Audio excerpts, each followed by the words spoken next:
Ժամանակի վկան հայագիտական հաղորդաշար, մնայուն արժեքներ հարափոփող ժամանակներում, մեր պատմությունը նոր լույսի ներքո, հաղորդումը վարում է շարքի հեղինակ Իրինա Բարսեղյան-Կրպեյանը։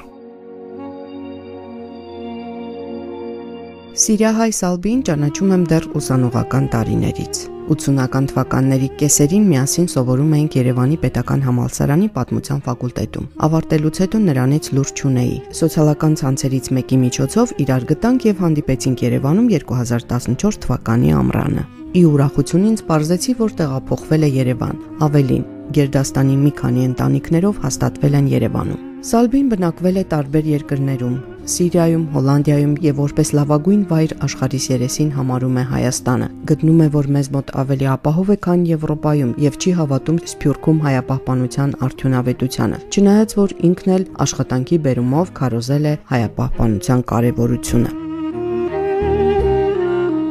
Ես շատ հպարտ եմ հայելալուս եւ շատ կուզեմ, որ իմ թորները սալատ պատկանելություն ունենան։ Ես չեմ հավատար հայաբահբանությունը ժամանակավոր երևույթ է, թող չսեն դպրոց կա, համայնք կա, չեմ գիտեր ինչ կա, բոլորը շատ մագերեսային բաներ են ժամանակավոր։ Եթե գուզեմ որ զավակս հայ մեծնա, միայն Հայաստանի մեջ։ Ես եղած եմ հայրենի ուսուցչուհի, բայց ես չեմ հավատար այդ աշխատանքի արդյունքին հայաբահբանության։ Ես որպես ուսուցչուհի գճանայի հայրեն սորվեցնել է առաջ բզդիկներու մոտ ազգային ըսկացմունքը կրկրել, հբարդությունը ներշնչել, որովհետև եթե երեխան հբարդանա իր պատկանելությամբ, պիտի ուզե սորվիլ հայրեն, պիտի ուզե իր խաղութին ծառայել եւ ինչու՞ չէ պիտի ուզե անպայման վերադառնալ հայրենիք։ Հոլանդան երևի հոլանդացին համար լավ դեղ է, բայց ոչ մեզ համար։ Ընկերային մթնոլորտը, գլիման, սովորությունները խորթ է մեզի համար։ Ես այնտեղ ուղղակի հիվանդ եղած էի, դեպրեսիա, քերհոգնածություն։ Ես չէի կարողանում այլևս շնչել։ Մի դեղ եկա, որ ես քանի դարի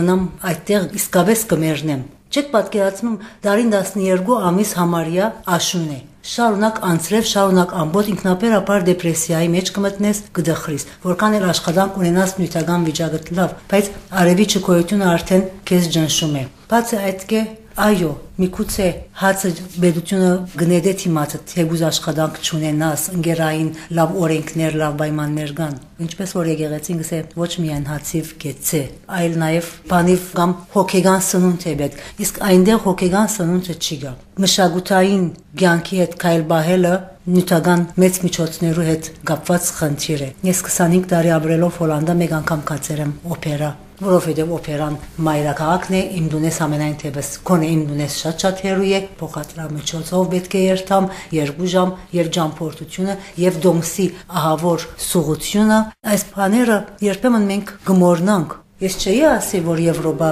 շատ ավելի հանգիստ կյանք կա, անկորձություն չի կա։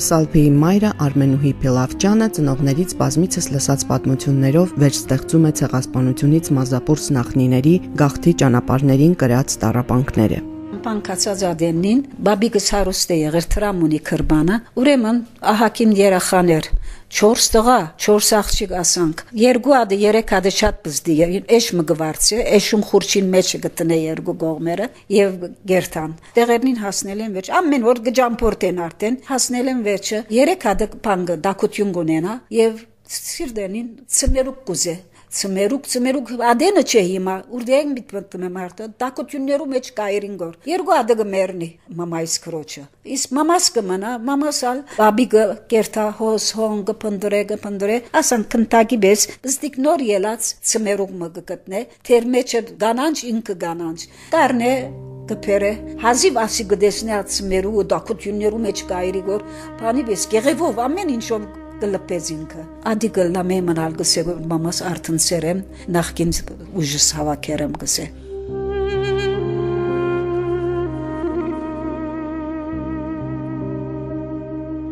Երբ ընտանիքը մի շարք ունևոր ընտանիքների հետ թույլտվություն ստացավ գնացքով լքել Արևմտյան Հայաստանը, մի դեպք էլ պատահեց հենց Կառամատույցում։ Ջեմել Փաշան գնախակայ թուրք Ջեմալ Փաշան, օրը հրաման գահանի որքան ադաղցակորց կա, շինություններ ունիմ, նորոգելիքներ ունիմ, թող ինձի ներկայանան։ Բաբի գսալ ադաղցակորց եւ իր 3 տղաները ադաղցակորց ասոնք կներկայանան թուղթ մգքրե Ջեմալ Փաշան որ ասկ 15 հոգի են ասոնք անվտանգ կրնան հասնել Դամասկոս ասոնք Կայարան գերտան հաջորդ օրը որ շոկեգարկ առնեն Դամասկոս հասնին ջամփան մենք մնալ նայեցանք որ գսեմ մամաս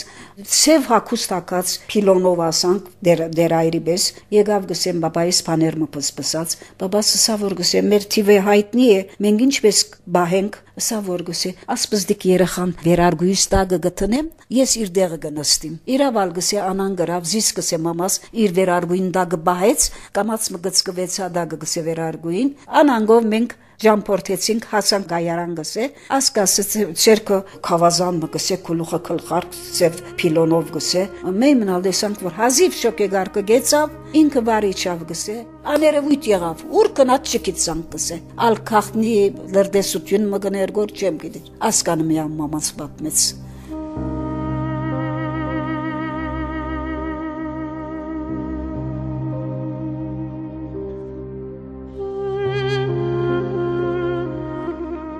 Մեծ դժվարություններով Սիրիա հասած գաղթական հայերը սկսեցին հարմարվել օտար երկրում, որն ընդունեց եւ սատար կանգնեց նրանց։ Կորուստների ցավն այնքան մեծ էր, որ կենթանի մնացածները երկար ժամանակ իրեն զրկում էին աշխարհիկ որոշ ուրախություններից։ Այդպիսին էր նաև ճանաչված մտավորական գրող Հակոբ Օշականը, ում շատ լավ է հիշում տիկին Արմենուհին։ Բադոհան մոներ ջամփու վրա քիշեր ցերեկ կկրեր մենք ալ գերտային ասանք բադոհանեն գնայինք Սևակած անալ ասպեսին էր քաղտի ժամանակ մենք ուրիշ մեգնալ գճանչնայինք երբ որ քաղտեն ազատեցան երթում գնային որ մենք մնալ չիպդի ամուսնանանք եւ միսով գերագոր չիպդի ուդենք նույնալ անանք ուխտրած են չեմ գիտեր ուրեմն ասմարտը քիշեր ցերեկ բադոհանին արսևը գքրեր մենք ալ գերտայինք երախաներով ընկերուիներով գթիդեին գիրեն ասկանը արդեն վերջը հոն մերավ հոն թաղեցին զինքը հալեբ ասի Օշագանի մասին է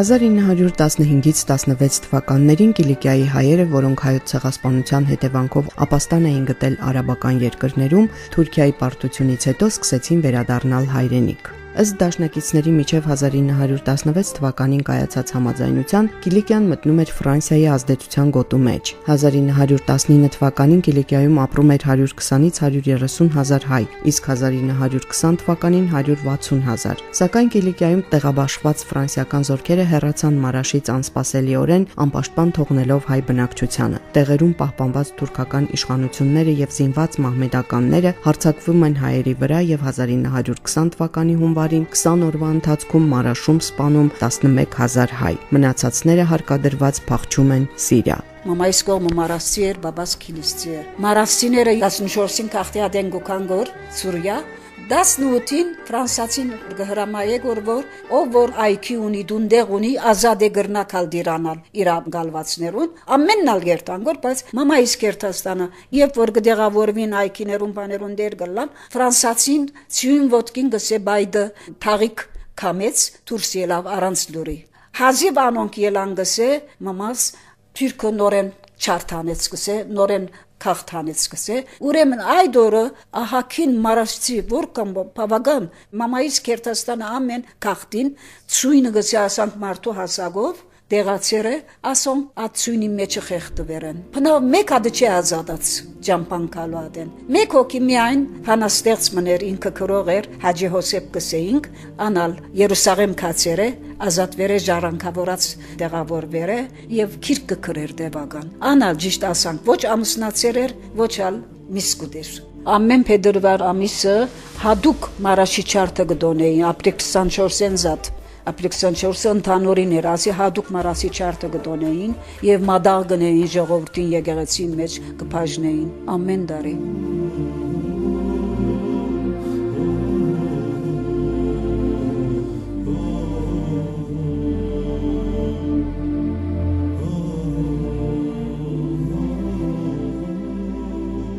Տերզորի անապատներով անցած մազապուրց հայերն իրենց ողբերգությունը նկարագրում էին թուրքերեն բանաստեղծություններում ու երգերում։ Այդպիսի մի երգ էլ հիշում է տիկին Արմենուհին, որը լսել է իր ծնողներից։ Of aman hallarım yaman derzor çöllerini bürüsündüman.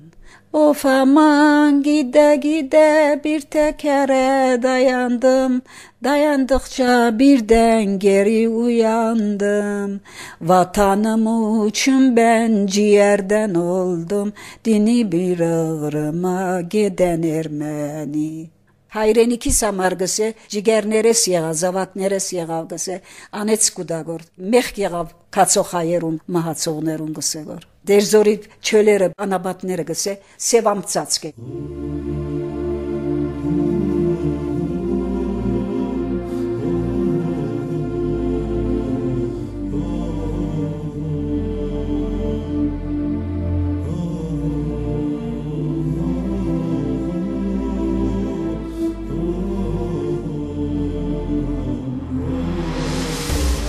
Արմենուհի Փիլավջյանի պապը հայտնի քանդակագործ էր։ Հալեպի հայկական եկեղեցիների քանդակների մեծ մասը նրա ձեռքի գործերն են։ Հալեպ լուսավորիչ եկեղեցին գար։ Անոր փողոցի տուրին վրայի բադին քանդակները, հրեշտակները եւ այլն բաբիգս քանդակերը։ Հարություն Դերմինասյան քանդակագործ։ Սուրբ Գևորգ եկեղեցին խորանի վրայի փայդին փորակրությունները նորեն բաբիգս սրած է։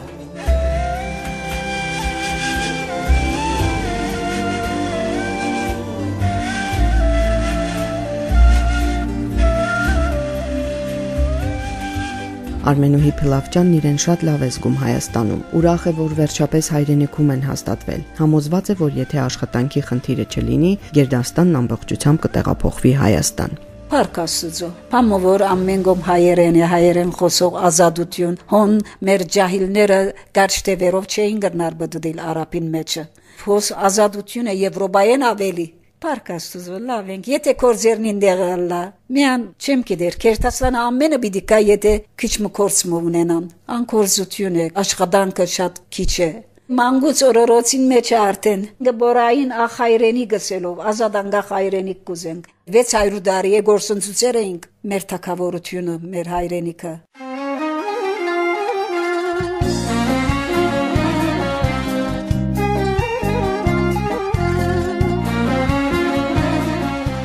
Կարս Տեր-Դավթյանը Սալբիի քրոջ որդին է։ Բժիշկ կինեզիստի մասնագիտությունը ձեռք է բերել Երևանում։ Իր երջանկությունը Հայաստանից դուրս չի պատկերացնում։ Մանավանդ որ արդեն ընտանիք է կազմել երևանցի աղջկա, Մնջախաղի թատրոնի դերասանուհի Մերի Կիրակոսյանի հետ։ Որոշումը պատահական եմ ընդունել, բայց միշտ էլ ցանկությունը եղել է, միայն սպասում էինք հարմար բահը, որպեսզի այդ տեղի ունենար։ Դա եղավ 2004 թվականին, որ եկել եմ եւ հիմնական մնացել եմ եւ ետ վերադառնալու ցանկություն չեմ ունեցել։ Պատճառներից մեկը այն է, որ այստեղ ես բավական հանգիստ էի եւ հարազատ էի զգում։ Ամեն մի շինություն, ամեն մի փողոց, ամեն մի ցուցանակ, բոլորը շատ հարազատ էին։ Ինչ կապված է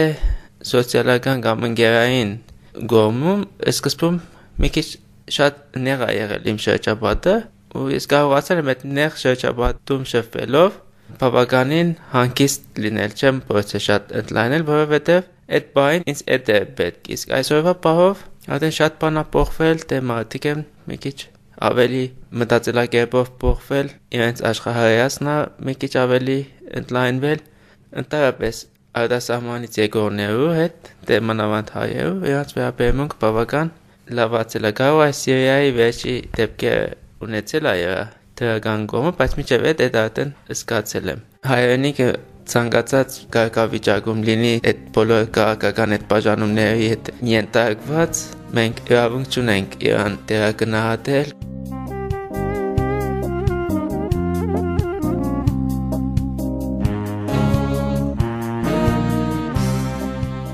Սալբիի որդին Պայքար Սեփոյանը սովորում է Հայաստանի ամերիկյան համալսարանում։ Արդեն հարմարվել է միջավայրին, իսկ դուստրը Բիայնին դեռևս դժվարություններ ունի։ Ասում են, թե 10 տարեկան բադանիներու համար Հայաստան ամենահրաշալի երջանիկ երկիրն է ներդասարտության համար։ Որպես ուսանող ինքսինք լավ զգում է այստեղ։ փոքր ստագավին պիտի հարմարվի, ամենայն դեպս ինձ թվում է թե այստեղ ավելի շատ է շփվում երեխաների հետ, քան Հոլանդայում։ Ես ամեն հնարավորություն գնձայեմ կամ իրենց ուղղորդեցի թեպի Հայաստան, մեծնալնեն հետո արդեն իրենք պիտի որոշեն։ Ամենայն դեպս կոնե փոքրս, որ 12 տարեկան է հիմա, հայերեն պիտի սորվի, քիչ թե շատ հայ մշակույթի ծանոթանա, հայկական սովորություններով այստեղ մեծնա։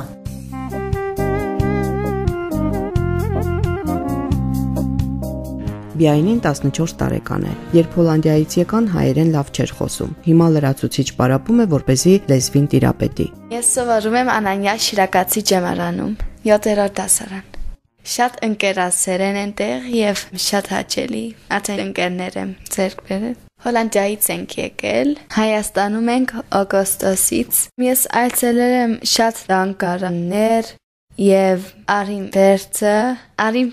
շատ հետաքրքիր է ինձ համար, որովհետեւ իմ անունիս հետ շատ կապ ունի։ Իմ անունս Բիայնի է, առաջ Հայաստանի անունը Բիայնի էր, եւ Արինվերցը Արգիշտի թագավորի Պերցներ եւ շատ կապ ունի իմ անունիս հետ։ Ես շատ սիրում եմ անգլերեն եւ երաժշտության դասերը, որովհետեւ ես շատ եմ հավանում երաժշտություն եւ անգլերենը ինձ համար հեշտ է, որովհետեւ հոլանդերենը շատ նմանում է անգլերենի։ Ես հայերեն սովորում եմ, բայց անհատական, որովհետեւ դեռ լավ հայերեն չեմ խոսում։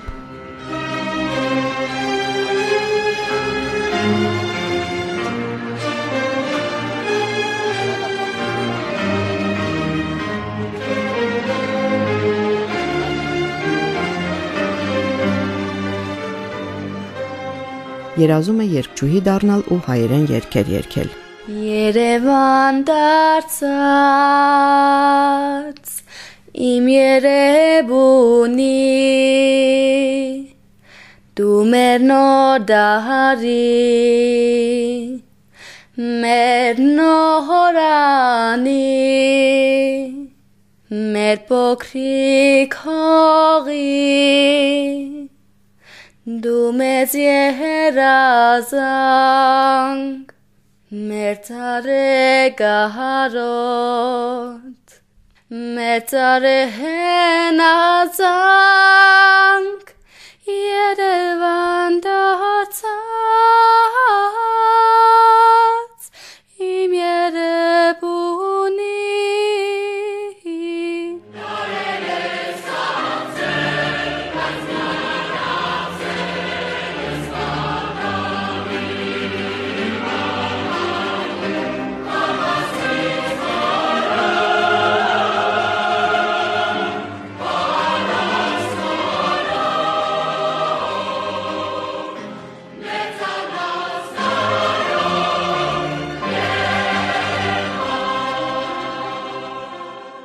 Օտար երկիրը հայրենիք չի դառնա։ Հանրահայտ միտքը հաղորդման հյուրերը սեփական փորձով են հաստատում։ Նրանք դեգերել են տարբեր երկրներում, բայց վերջնական հանգրվան են գտել մայր հայրենիքում։ Հուսանք, որ Հայաստանում հուսախաբ լինելու առիթներ քիչ կլինեն։